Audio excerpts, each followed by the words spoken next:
اللہ نے ہمارے نبی صلی اللہ علیہ وسلم کو کس چیز سے بنایا، برائے مہربانی دلیل کے ساتھ بتا دیں۔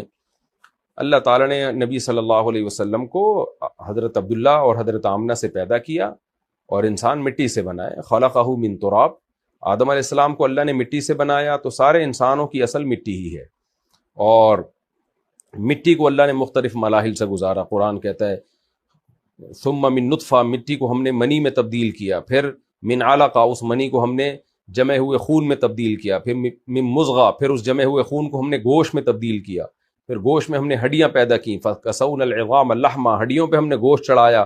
یہ سارا پروسیس سارے انسانوں کا سیم ہی ہوتا ہے۔ تو نبی صلی اللہ علیہ وسلم بھی انسان تھے، قرآن میں جگہ جگہ ہے قُلْ إِنَّمَا أَنَا بَشَرٌ مِثْلُكُمْ، اے نبی ان سے کہہ دیجئے میں تمہاری طرح کا انسان ہوں۔ تو بشر ہونے میں، حقیقت ماہیت میں ہمارے پیغمبر صلی اللہ علیہ وسلم انسان تھے۔ یہی وجہ ہے کہ آپ کی اولادیں بھی انسان ہیں، جن کو سادات اور سید کہا جاتا ہے۔ سارے سید انسان ہی ہیں، گوشت پوشت کے بنے ہوئے ہیں، خون کے بنے ہوئے ہیں۔